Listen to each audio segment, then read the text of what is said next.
Wealth Builders Live Real Estate. I'll tell you what, this has been so much fun, you guys. I was a little nervous though last night. I left you, and you guys sounds like you had a great time. We We behaved. did. Behaved. It was I don't a know. lot of fun. I was seeing your messages between each other, and I was like, do I have to go check this out? It's kind of like when Mike and my husband Dave get together, I have to talk to them before they get I on know. stage. She does. Well, you can all tell, like, you're part of our Wealth Builders family, right? So you know what this is all about. And we're just so grateful that you're joining us. We've just had so much fun this week. And too, I was going to tell you all that I was on Truth and Liberty, which you know, because I had to pop off. And Bill Bronchick was on for an hour and a half with me yesterday.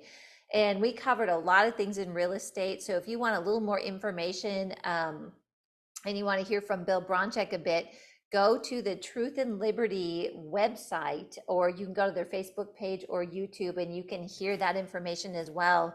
We just really feel that now is the time we need to get equipped for real estate, which is why we are doing this week. It's why we did the real estate masterclass, while we're doing the workshops, because I was reading a quote today, guys, and it was just a reminder that millionaires are created during recessions. And you probably talked about that a bit yesterday.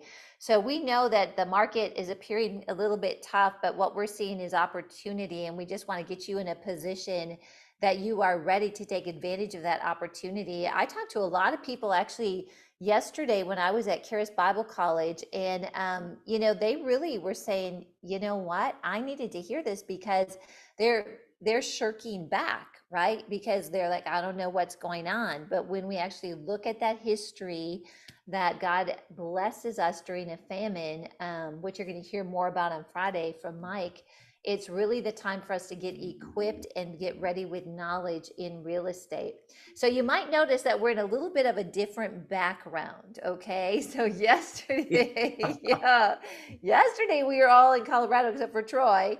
He's in Florida, and today we are all in Florida. And there's Yes. a very special reason for that. And so, Mike Davis, will you just share with everybody why we are all in Florida? We have a session called Boots on the Ground. Although I don't know why it's boots, because that was when it was Indiana. It should be True. sandals or bare feet on the ground. It's what it should be here in Florida. But we have the advanced students that are going to come down, and well, they're already here in Florida for Thursday, all day Thursday and all day Friday. We're going to go and look at properties. We're going to go and look at rehabs. We're going to go and look at vacation properties that they could be interested in. It is just going to be a fun time. Food, great Yes. company. Jesus is Lord, I'm telling you. Amen. It's so fun. And I love his Ed. One of our coaching clients just said, LOL, Mike. He thought that was pretty funny. And yeah, this is part of we have got our coaching program, which many of you that are on are a part of that. And we're so grateful. And then in the advanced coaching, which is more of that hands-on after getting a year of like really foundational, we add this boots on the ground. And so what's going to be really fun is tomorrow night, or tomorrow when we do this, we're going to be talking about vacation rentals, and we are on site actually looking at our vacation rentals, another group of vacation rentals that the kids manage down here, and potential vacation rentals. And this is really good timing, what we're going to talk about tonight, analyzing a deal, because literally we've got our advanced coaching students. We'll put some things on Facebook and Instagram so you can all check in and see that. And we gave them assignments. They have already looked at the areas that we assigned to them, and they have put forth listings that they feel could be potential buys. And then what we're doing tomorrow is we are literally going and looking at those. We've got worksheets for everybody. We're going to be analyzing them and just, doing that Wealth Builders family thing. So anyway, those of you that are in the first year coaching, this is something for you to look forward to. Those of you that are not in coaching yet, this is something that as you go through the first year that you would be eligible for. And let me tell you, it's just, there's nothing like it. We absolutely love our coaching family. We appreciate all of you. We consider you family, and we want to help you to flourish in real estate. And so, hey, Frank, why don't you tell everybody hi? You did a great job yesterday. Hey, Hi, everybody from sunny Florida. We're glad to have you guys with us. And again, as I always say, we had a long day, but you join us, and that is special. Thank you. Yes. And I know a lot of you are tuning in from all over. So if you wouldn't mind, if you're on chat, just go ahead and give a little shout out where you're tuning in from. We love to see that. And we know we've got a lot of people that are on Facebook as well. So just a reminder that this is an interactive webinar. And we're going to give you a little bit of information. Troy's going to lead that tonight, and I'll be introducing him in a moment. And then we're going to leave time for some questions and answers. So we've got Ed, who's coming in from San Francisco. Of course, Ed is in our coaching family. We really appreciate you. We've got Judy that is coming in from, I missed that area. Let's see. Oh, Orlando. Well, you're right here, Judy. We're in Cocoa Beach and in Melbourne. Paul from Plainville. Hello. Martha from San Jose. Tad from Anoka, Minnesota, another Minnesotan. That's awesome. Maureen, hello, Maureen and Jack. So she's from North Carolina. Jack's still in meetings. Oh, I love it, Matt and Tammy. We're so glad that you're joining us. And we've got Deb on from London. What a blessing. Wow. All right, so we're going to answer, like I said, as many questions as possible. Just a reminder that we have got the workshop coming up October 13th through the 15th, and we've got that code if you want to just go to the workshop, WB200, and the team will put that up there for you. But also, we produced a Wealth Builders Masterclass, which is on an online platform. It's 10 courses with multiple lessons in each. And I'm telling you, I really feel like it is a great, complete course. We've got Bill Bronchek is teaching on there. I'm on there talking about vacation rentals. Mike's on there. Frank's on there. Billy's got sessions on there. And we did this little deal for you that if you buy the masterclass, you will get the live stream ticket for free, or you can add on $200 and get the masterclass and the in-person, which is regularly $697, and you get it for $200.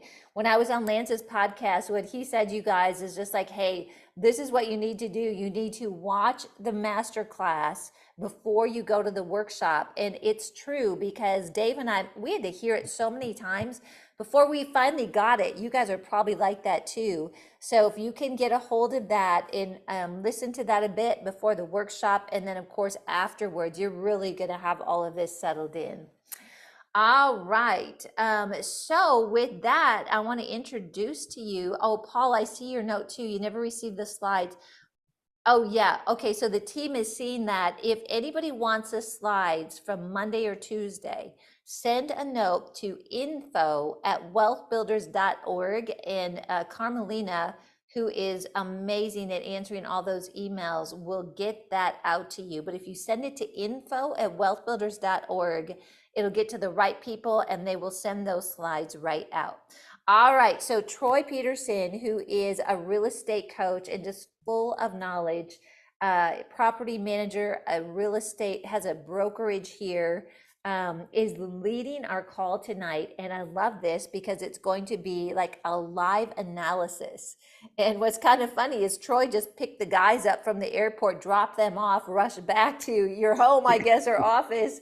So like he is really like, whoo, just made it on time. But I really think you're going to enjoy this. And of course, we'll be popping in with some comments as well. So Troy Peterson, welcome and thank you. We look forward to what you have to share with us tonight. Thank you so much, Karen. What a great chance it is for us all to get together this weekend. I'm so excited. Had a great afternoon with Frank and Mike and Melody, and I'm looking forward to a lot more this weekend. It's going to be a lot of fun. So we started right off cracking jokes and just enjoying the heck out of each other. So this is going to be a lot of fun. You guys, I'm shocked. Cracking jokes. I know, it's totally against our nature. Yep, completely. I just can't believe it. I had to calm Frank down, that's for sure.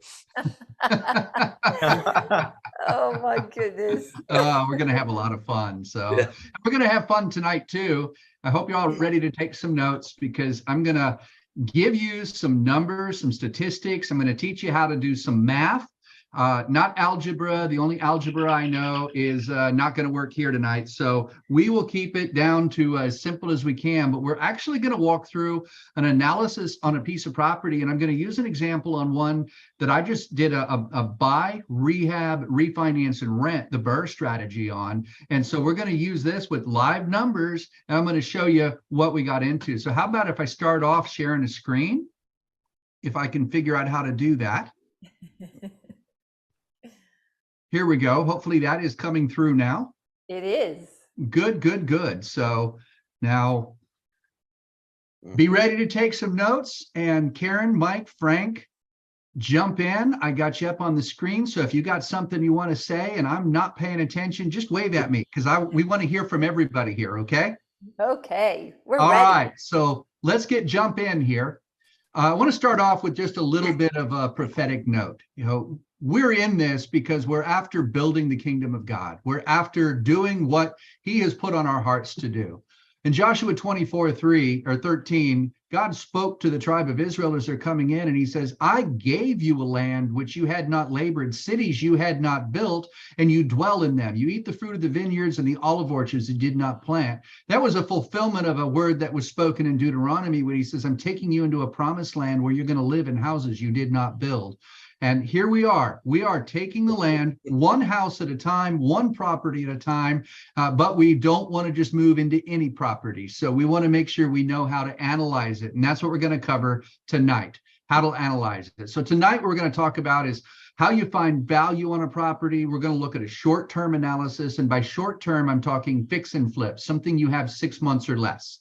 We're going to look at long-term analysis. That's our cash flow analysis. And that could be short-term rentals, but it's a long-term investment strategy. We're going to talk about planning your exit strategy to put it together. So lots of stuff to cover here tonight.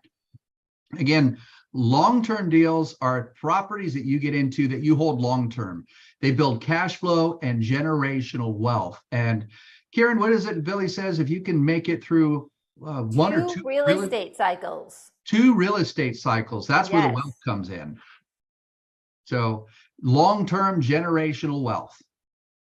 Short-term deals are properties you hold 6 months or less. You can do wholesale assignments, rehab and flip, or what I call a flash flip, which is also you just buy it and wholesale it right back out. So you don't have to do anything to it. You just buy it, sell it right away. So before you get into any of these deals, you really need to know how to analyze these properties. So to analyze the deal, we're going to take a look at this. This property you see in the background is a home that I bought. In fact, I just finished the refinance in it. I've got a cash flowing tenant in it. I got a great deal on it. We're going to go over the numbers that I use to be able to acquire this property. And we're going to show you the analysis and how the numbers actually worked on it. So it's going to be a great real-time example. Now, when you're analyzing a property, the most important thing you got to do is find your value. It's what we call our ARV. Frank talked about this last night. Frank, what is ARV again? After repaired value. That's right. That's what your property's worth once it's all fixed up. Every property has 2 values. It's got its as-is value, what it's worth in the condition that you're looking at it right now, and its ARV, its after repair value. That's what it's worth after you're done working on it. In order to find that, you're going to research market conditions, you're going to estimate your property condition, then you're going to plan your exit strategy, and you're going to find your MAO, your maximum allowable offer, because you don't want to pay too much on a property. You want to get it at the right price. So we'll start off by showing you how to do a simple CMA, a comparative market analysis. Now, a CMA is just a report. It's based on what the market, but more importantly, what not just what's sold, but what's sold recently, the last 30, 60, 90 days. Right now in our changing real estate market, I don't like to go back 120 days. I like to keep it within 60 to 90 days. I want comps as fresh as possible, and they want to be within a 1 mile radius. Now, that might sound like a little overwhelming statistic, but it's pretty easy to find comps within that range, isn't it, Karen? It is. So one way you can look at comps is Zillow. Now, this is a screenshot I grabbed from Zillow today, because I want to show you how you can be able to look at Zillow. Now, If you look at the top, I don't know if my mouse pointer comes out across this or not, but you can see where I've got sold kind of highlighted toward the top left. I selected sold from the drop-down list so I could see what's sold in the neighborhood. And then all the way over to the right, the button that says more with the number 1, I selected that and I scrolled all the way down to where it says sold in the last, and this is a drop-down menu. I took 6 months. Zillow will give you comps that can be 5 years old. So you definitely want to sort this out. You want newer, fresher comps. And then the cool thing about Zillow is you've got a bird's eye view of the map. So you can see the houses that you got there on the right side of the screen. Those are sales within that map boundary. And then all the little yellow bubbles that you see on the map, those are homes that actually sold. Now, if you can see my property that I bought for $220, and that's the second from the left over there. And right across the street, there's a sale of a similar property for $365. Now, what does that tell you about value? We've got some potential value there, some good ARV. So now I knew that this property needed a little bit of work. I told you I bought it, I rehabbed it, I refinanced it, and I rented it. But it didn't need that much work. It just needed the kind of work that made them unable to sell it on the open market. And these particular sellers did try.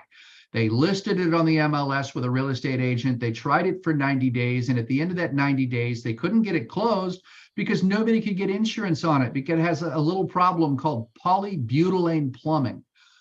They didn't have the money to repair it. They got a $12,000 quote to repipe, and I had it done for $5,800. So it pays to know who you know to get things done and to get it done cheap. So I knew I could solve that problem cheap, but it was still a price where they could sell me this property at a really good rate. So enough on that story. Let's keep going on our analysis. So you can see how easy it is to zoom in on the map and find your comps. That makes it real easy to know exactly what you've got going on. You can also look at rents this way, and it's very, very important to know your rents. Now, I pulled rents up from Zillow. Zillow won't tell you what rented, but it will tell you what's for rent. So I went into Zillow, I searched this neighborhood, I looked at for rent, and I came up with all these cool little purple balloons. And of course, there's the houses that you can see on the right-hand side that are giving me an idea for rent. All I had to do was match my property to a few of these subjects, and I knew what my rent was going to be. And it probably took me about 2 minutes. Now, if you're not used to doing this, it might take you 5. And if you're part of our coaching program, then you will always be able to get feedback from us on this to make sure you're validated.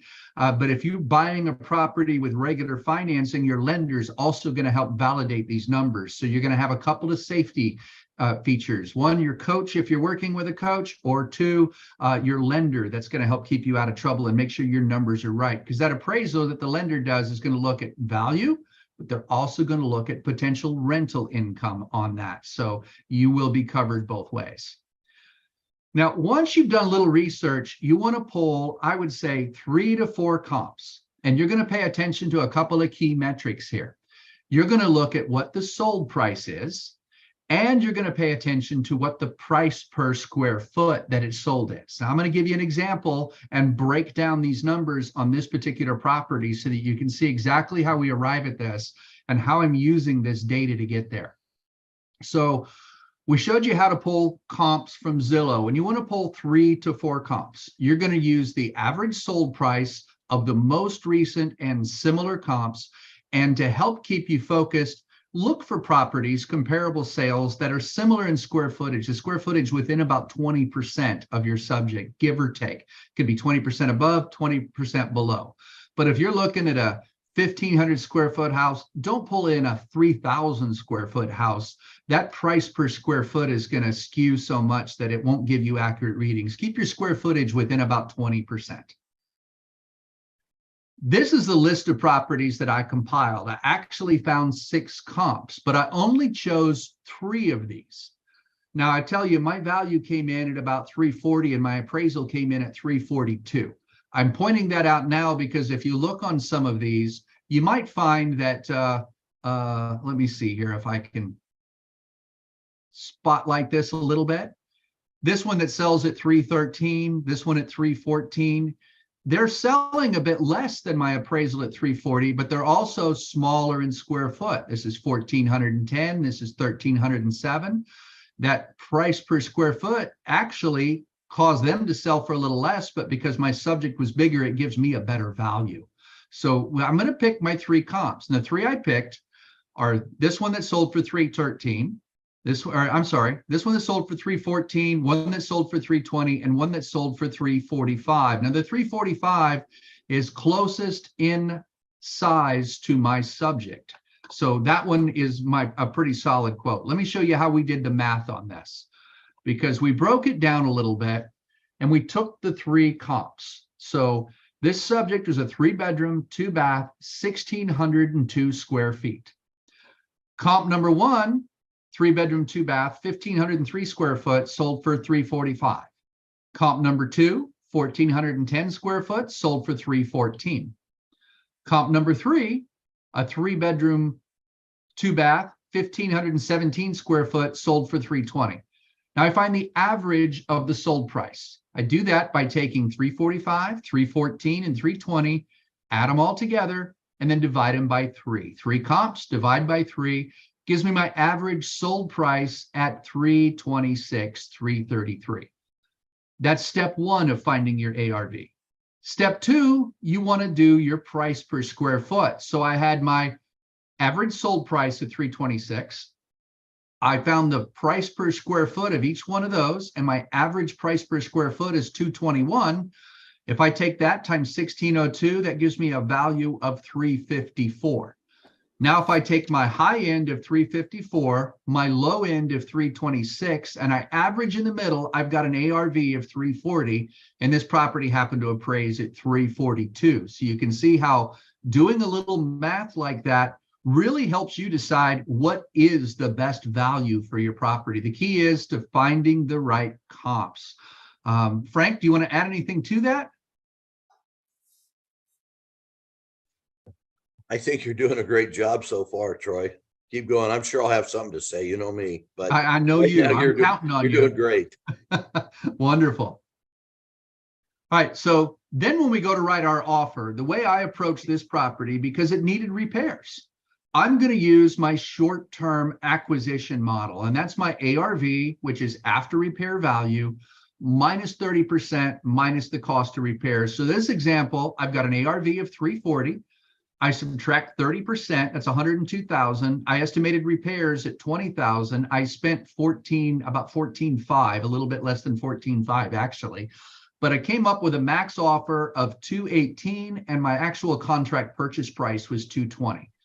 Now, I know here we get a lot of the question, why would somebody sell me their house that's worth 340 for 220? Karen, do you want to answer that? Yeah, well, it can be a lot of different things, but like Billy says, it's like find out the situation of the seller. And so that sometimes people are in a situation they do not want to go through the whole process of selling the home.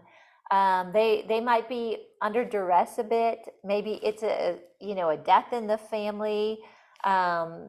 Some things like that gives people the opportunity, like they're just like, I want to get out, and they will take a lower price. Also, we really look for this, and Troy, you do too, when you find those properties that really have some issues with them. And I'm not saying major, sometimes it is major things that you're willing to, replace the HVAC and everything else. But a lot of times it's just a mess, or it's really dated. And the people that are in there, the last thing they want to do is have a lot of people come through to look at their house. And so that's what I would say. And we found our best deals either in situations where there's a death in the family and the family just wants to get rid of it, or the people living there are just so overwhelmed with life that they're either hoarders or their property is just not kept up and they are just looking for a way out. Great stuff. Good stuff. And it is exactly as Karen said and what Billy said. The seller's situation, that changes everything. Now, this particular property was actually an inherited property. I dealt with 4 adult siblings on this property. They were selling their mom's house after she had passed. None of them were in a place where they could financially fix it. They couldn't take care of the plumbing problem. They couldn't fix some things. There was some other cosmetic issues we fixed and old broken tiles from a poor installation job somebody had done for this poor woman. And they just didn't want the burden of it. And they were anxious to get out of it. And that's how we're able to strike the price. I've actually done a few properties that way this year. You find them in that type of position, and it's real easy to start picking them up at that kind of discount. I see Frank and Mike both nodding their heads as well, because you guys have both seen this as well, correct? Yes. And get the thumbs up from Mike. Yeah, matter of fact, Troy, one of the properties we're looking at tomorrow, you're familiar with, that we are working on rehabbing right now, that was exactly the scenario. The mom had passed, the drains were collapsed, things that they just didn't want to deal with. And we were able to come in and bless them with a decent offer based on the condition of the home, and really bring transformation back to that property and bring it back to its, original intent of beauty. Yeah. Yeah, I can't wait to see that property tomorrow. I know what it looked like when you bought it and what a mess it was. And I've only seen it a couple of times in my travels. Last time I saw it, the plumbing had just been put in the ground, but the walls were all still bare. So I really am very excited to see the progress that you've made on it tomorrow. This is going to be good. It's going to be fun. Now, I also calculated on that based on my loan amount. Now, I bought this with a hard money loan, and all I really did was pay my points and fees when I got to the table. So I financed $220,000. And in fact, I took $12,000 of the closing table, and $11,500 of that was my repair budget that I had submitted with my lender. So when I refinanced my loan right at $220,000. Monthly P&I, now I just ran this today. My rate happened to be just about what Google popped up with. This is a Google mortgage calculator, and my rate is like 8.2. This popped up with 8.15, which would be a rate that you might get on a 30-year fix today. Now, if you're with us last night, you heard us talking about rates, and don't worry about high rates. They really don't matter. It's all about the cash flow, and this is an example. So this came out with a monthly payment of $1,638. Now, that's just principal and interest. So I've got to add into that taxes and insurance. Now, when I did my rent survey, I found rents at $2,300. My principal and interest payment was $1,640. My taxes and insurance averaged out to be about $350 a month. And I will let you know, I also inflated that number a little bit because I know that the people I bought it from had held it for a long time. Their taxes were low, and my taxes will go up next year. So I'm forecasting what my taxes will be next year. They're actually about $120 less than that this year per month. So, but I'm projecting my taxes next year. So I got a payment of $1,990, but a rent of $2,300. So there's my $310 a month positive income coming in that. And that is pretty much the exact target that we teach everybody at Wealth Builders, isn't it, Mike? It sure is. And so I think this is a great example, Troy, of people that are afraid that when they see interest rates at 8%, this is a great example. There is no fear in this. This is what it's all about. It's all about cash flow. And if you were with us last night, and if you heard us talk at all, we do talk about income. When you buy a piece of property like this, you're buying an income stream. That's the goal. You build wealth, long-term wealth and income. So Karen, can you tell us how the wealth is developed and what because we got the benefits of the income that happen every month, and then the wealth happens. What are the many ways that we get wealth from real estate? Yeah, the great thing about real estate is you have like three things going on at the same time. One of them is you've got your cash flow, which Troy is showing here. And I think we could all agree that at $300 a month, we're not going to get super wealthy just on that alone, right? But it covers all the costs. The second one is we know that real estate has appreciation. And one of the things that we teach, and Billy really emphasizes, is that cash flow is so important because it allows you to ride the ups and the downs of the real estate market. Because you don't want to get in a position where you have to sell when the market is down. And when you know you have cash flow, which is what we teach, you know that you can sustain that payment through the cycles of real estate. And then the third one is the mortgage. So that's appreciation. The third one is you've got a renter in there that is covering and paying down your mortgage. So you've got cash flow, you've got appreciation, and then you've got your mortgage being paid down. So I like to call that a trifecta, Troy. That is. And then we could really start to dazzle them and talk about depreciation, but that's a whole new webinar. Yeah, the whole itself. taxes part, right? Yeah. The tax benefits are amazing as well. So it's, but as Karen said, we don't get rich off $300 a month, but if you do this a few times, now it's not 300, now it's 600, 900, 1200. And then you multiply that times 12, and now you start to build a pretty nice passive income stream. Is that right? That's That's right. right. Yep. Passive income is my favorite kind of income. It's the kind of income where other people get up and go to work every morning so they can put money in your pocket. That's the kind of income that we like. So when you're planning your exit strategy, I just showed you how you can look at a property, you can find the ARV, you can calculate your cash flow based on the rents, and you know now how much you can offer on that property. And when you buy it at this rate, you can wholesale it for quick cash, you can hold it for cash flow, you can rehab it and retail it, rehab it and flip it is also known, so that you can make the profits, or you can do like I did, rehab and rent, and really be able to enjoy that long-term cash flow and all the cool tax benefits.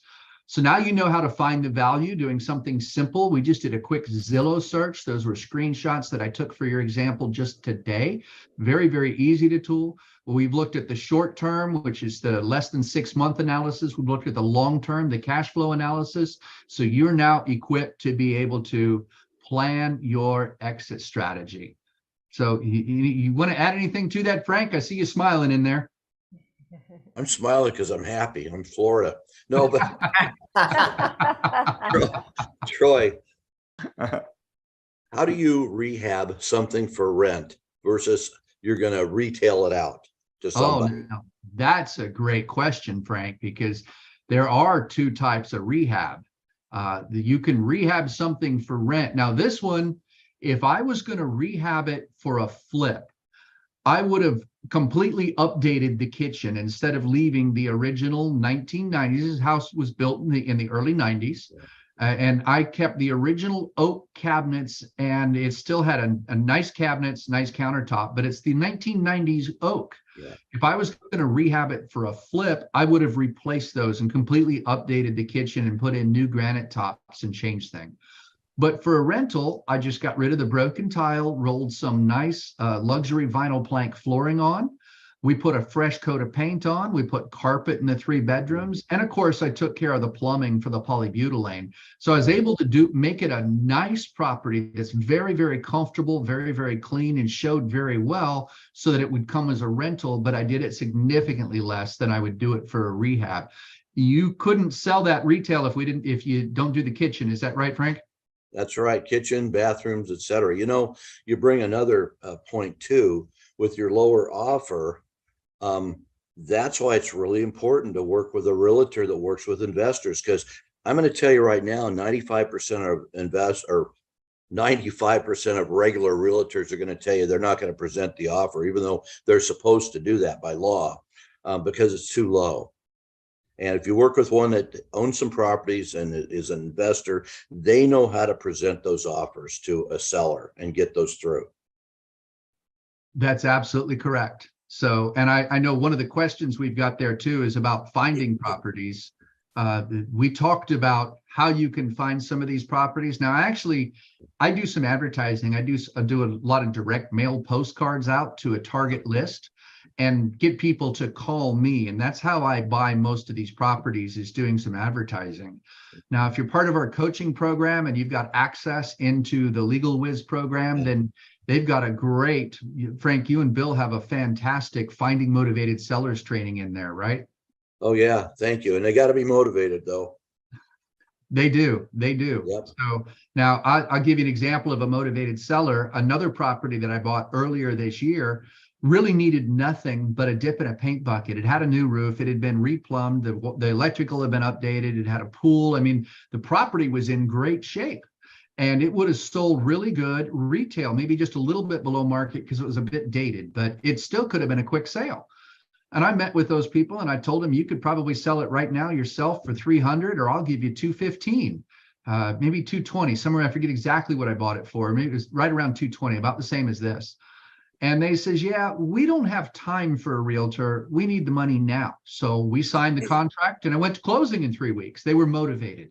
You don't find those every day, but when you do find them, those are great deals to have. And of course, you got to turn the rocks over. You got to do a little advertising. You got to do some networking. You got to know those realtors that know people. And I'll throw out one more example before I quiet down here. I've got some realtors. In fact, I've got one particular favorite realtor, Barbara, who she works exclusively with properties with aging homeowners. And so these are end of life scenarios, and she's liquidating them for estates or liquidating them as they're downsizing or moving into assisted living or passing on. And so she deals with these properties. She sent me one about 2 weeks ago. And she sent me pictures and everything with just all in caps and a smiley face. Want to see? It's a definite hoarder house. She told me the probate's tied up until November, but she's giving me first look at it to come in and make an offer. And I met her just doing a regular transaction. She was such a great seller's agent to work with. We started talking. Now she brings these properties to me whenever she gets them. That's all part of networking. You get to know those realtors like Frank and Karen were talking about, and they bring them right to you. Yeah. Yep. So we get into a bit of this kind of stuff at our workshop, don't we, guys? Absolutely. Yes. So, and we do have that coming up here in October. So I would encourage everybody, if you really want to plug in and get to know more, consider joining us for the Wealth Builders Workshop in October there in Denver. You can do it live, which is my favorite because it's just such a wonderful family. It's it's weird. I lived here in Melbourne for we moved over here 5 years ago and bought our real estate company that we've got. We've been building it up ever since, and we were kind of felt isolated. We got this great kingdom business mentality, but we're just not making connections. We made one trip to Wealth Builders. We made friends for life, and now look, here we are.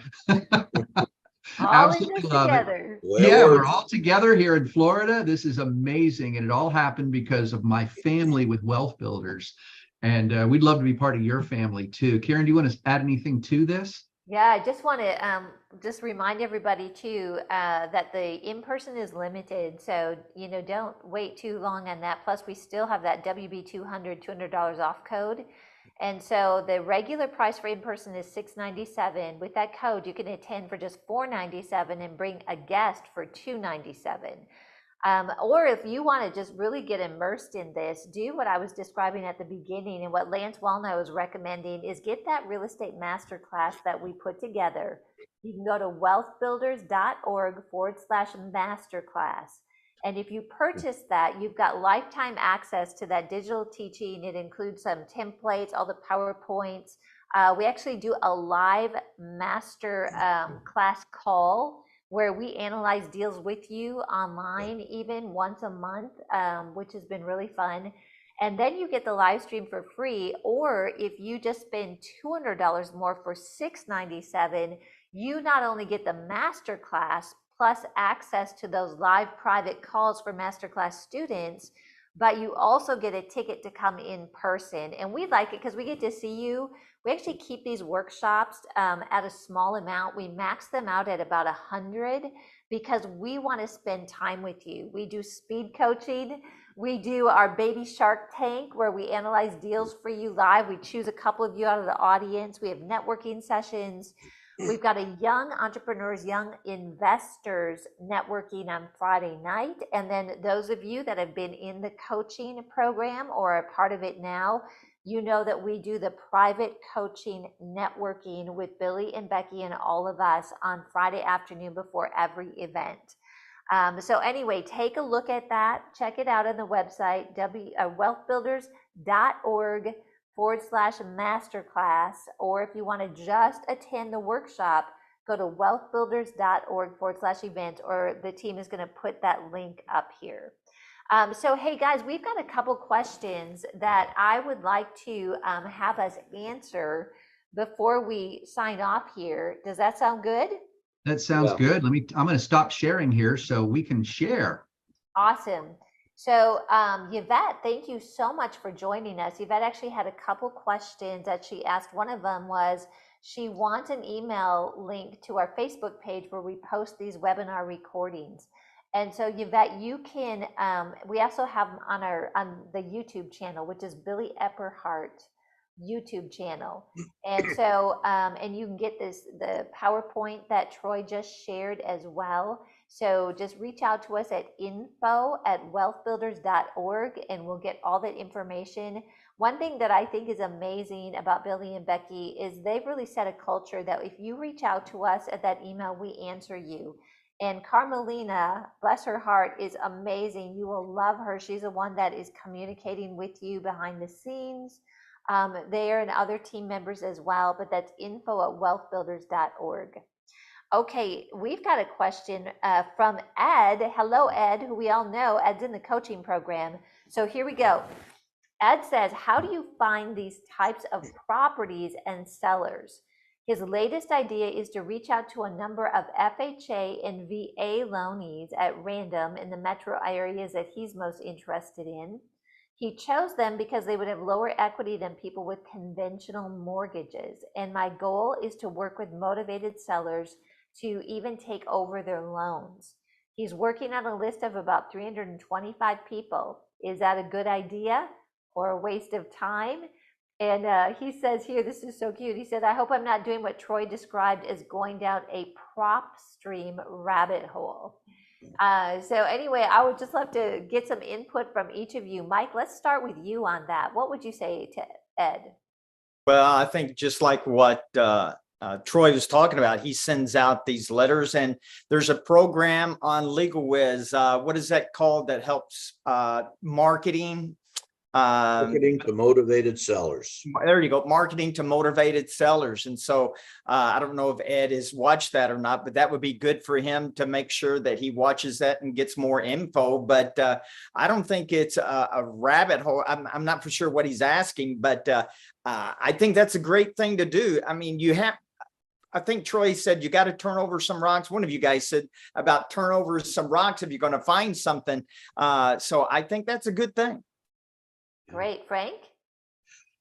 Well, I think the FHA and VA loanees is a good idea. I mean, the thing about FHA, 50% of marriages unfortunately end in divorce, and VA loans, what happens to those folks? Well, they get shipped out, and unfortunately, those people that are protecting our rights and everything, the divorce rate is high amongst those guys, those people too. I think what I might do though, Ed, is possibly, I think the 325 mailings is great. I think that's a good idea. I don't think that's a waste of time at all. But what I would do is see if you could get a list that, is VA loans or whatever within a certain price range or whatever and location. But I would look at some that were purchased between about 7 or 8 years ago to maybe a couple years ago, because those are probably in the area where people are starting to have some problems. And so just a thought. Great. Can I Troy? add something, Karen? Oh, go ahead. Yeah, I just got this thought, if you live in a smaller community, like Pueblo is a smaller community, there's usually 1 or 2 realtors that really get a lot of the most of the foreclosures. And so if you can, we've been talking about networking. So if you can network and maybe find those realtors and become, take them out for coffee or whatever, let them know what you're looking for, you can really get some good deals and good relationships going that way to help you out. That's Absolutely. great. Thank you, Mike. Yeah. Troy? Sure. It's Ed. I agree with Frank. What he said, 325 is a good list to be mailing. I think the prop stream rabbit hole you might be fearing would be spending too much time trying to find the right data before you do your mailing. So consider Frank's suggestion of pulling properties that could be a particular type loan. I don't even worry about what type of loan it is. I just look at properties that have been bought between 7 and 10 years ago and that are at or below my median home price for my market area. Because I know those homes, once I get them, they're the easiest to sell, they're the easiest to cash flow. They just make sense. And I don't pay attention to what type of loan it is or anything. And then when I meet with the seller, or talk with the seller, I find out what their needs are. And if sub 2 meets their needs, we'll do a sub 2 deal. If a quick cash closing meets their needs, we'll do that deal. We'll just find out what their needs are and try to meet it. So maybe instead of being quite so specific, to narrow it down to that, you open it up a little bit, like Frank was saying, and you might find a few more opportunities. Yeah. Awesome. One Go of ahead, the Frank. one of the sources we use, I mean, there are several sources you can buy great lists from. And if you want to, Ed, we can get on a call and we can help you kind of, slice and dice that down. But Because Ed's in coaching. yeah, yeah, of course, yes. Listsource.com or realfastdata.com. Yeah, I know. I've heard from Ed a lot, Yes, which is we good love as that. executive. He's Yeah, Yeah, we know engaged and he's doing it. Ed's after it. He's doing good. he's doing I what he just should want to be let doing. people know, like we can't hop on a Zoom with everybody, right? No. That's right. We'd Yeah, love no, to. yeah, with Ed. Right. Yeah, we'll hop Great. on a private call with you, buddy. Awesome. That's so awesome. Okay. Another question we have here is from Sharon, and Sharon is actually a coaching client as well. She said she just set up her LLC. Do I now quit claim my property into the LLC? And if I still have a mortgage on the property, do I need to contact my mortgage company before quit claiming the property into the LLC? Frank, I'm going to go right back to you on this one. Well, yeah, whenever I buy an investment property, I already tell the lender that it's going to be an investment property. I'm not going to live there. So they've got fair warning. So they're probably going to make you close in your personal name. Most of them will. But then you can go ahead and quit claim it into your entity, your LLC. But the thing you can't forget is you got to make sure you move the insurance with it too. We talked a little bit about this last night. If you have that under your LLC and it's just insured under your personal name, you could have problems if there were issues with that property. So a good way to do that is to talk to your insurance. By the way, that's where a good insurance broker is valuable, because not every insurance company will insure an LLC. And so you want to make sure that it's your main insured is your LLC, and then list yourselves personal names as additional insureds. Awesome. All right, you guys. Well, we are out of time tonight. This has been amazing. I just want to thank everybody that joined us for being a part of this. And we're doing this again tomorrow. We're going to be talking about vacation rentals. We're going to be on site, so you'll be able to see our advanced real estate coaching family there. And probably wish you were all joining us here in Florida, but you can be a part of it. If some of you are interested in coaching too, you can go to wealthbuilders.org, and then you can choose the top, you choose coaching. And some of you that have been in the coaching program, you may not be aware that we have just rolled out a brand new advanced real estate coaching that includes the boots on the ground, like we're doing this week. It's very hands-on, very like working together, sort of like more like, I don't know how to describe it, almost like workshops in a small group where we give you assignments, we follow through, you share with people. So we would love to have you take a look at this and really take advantage of the opportunity that's ahead of us. So anyway, I just want to thank you, Troy, for putting this together tonight. Thank you, Frank, for being a part of this. Thank you, Mike. Is there any last, thoughts that you guys want to share before we sign off here? Oh, good. Yeah. Oh, good. All right. Well, we look forward to seeing you tomorrow. If you've got questions or want access to these PowerPoints, again, email us at info@wealthbuilders.org. God bless you and have an amazing rest of the day. Bye-bye.